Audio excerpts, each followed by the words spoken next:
नमस्कार दोस्तों, pro people news में मैं आपका स्वागत करता हूं।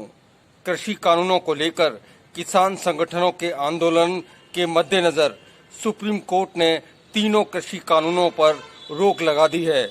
सुप्रीम कोर्ट का अंतिम फैसला आने तक ये रोक जारी रहेगी। लंबे समय से चल रहा किसान आंदोलन आखिरकार सुप्रीम कोर्ट के दरवाजे तक पहुंच गया। मामले की गंभीरता को लेते हुए सुप्रीम कोर्ट ने केंद्र सरकार के तीनों कृषि कानूनों पर अंतरिम रोक लगा दी है। किसानों की समस्याओं के लिए 4 सदस्यीय समिति का गठन भी कर दिया गया है। क्या वो करेगा लेके चढ़ावा सब कुछ। सुप्रीम कोर्ट की समिति में भारतीय किसान यूनियन के अध्यक्ष भूपिंदर सिंह मान, शेतकारी संगठन के अध्यक्ष अनिल धनवंत, कृषि अर्थशास्त्री अशोक गुलाटी और कृषि विशेषज्ञ डॉक्टर प्रमोद जोशी को रखा गया है। ये समिति किसान संगठनों से किसानों की समस्याओं को जानकर सुप्रीम कोर्ट से सिफारिश करेगी। समिति 2 माह के भीतर सुप्रीम कोर्ट को रिपोर्ट देगी। सुप्रीम कोर्ट का अंतिम फैसला आने तक तीनों कृषि कानूनों को लागू करने पर रोक लगी रहेगी। क्या वो करेगा लेके चढ़ावा सब कुछ। सुप्रीम कोर्ट ने अपने फैसले में साफ कर दिया कि एमएसपी यानी न्यूनतम समर्थन मूल्य पहले की तरह लागू रहेगा।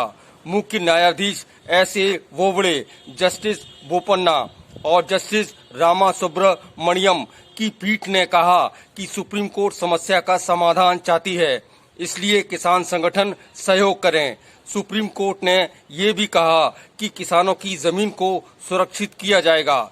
नए कानूनों के तहत उन्हें भूमि से बेदखल भी नहीं किया जाएगा।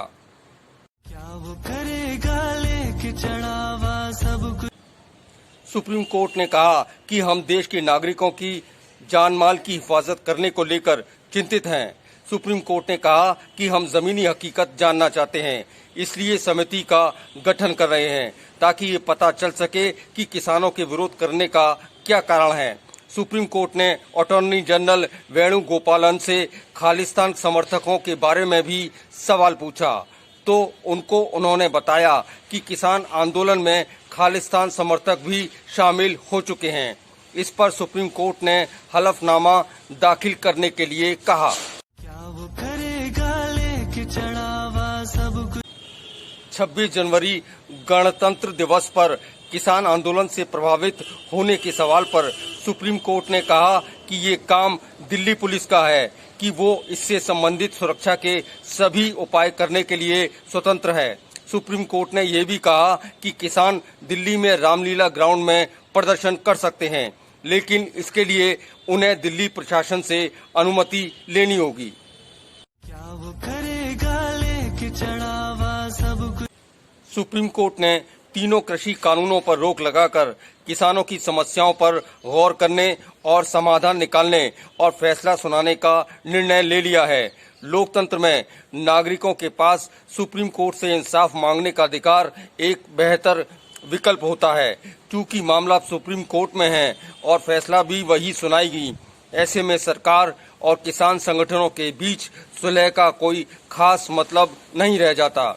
ये तय है कि सभी पक्षों को सुप्रीम कोर्ट का फैसला मंजूर होगा। अगली बार फिर हाजिर होंगे किसी नए जन विषय को लेकर। प्रो पीपल न्यूज के लिए अमिताभ आकाश की रिपोर्ट। लेटेस्ट न्यूज अपडेट के लिए हमारे चैनल को सब्सक्राइब करें और साइड में दिख रहे नोटिफिकेशन बेल आइकन पर क्लिक करके हमारे वीडियो को सबसे पहले देखें।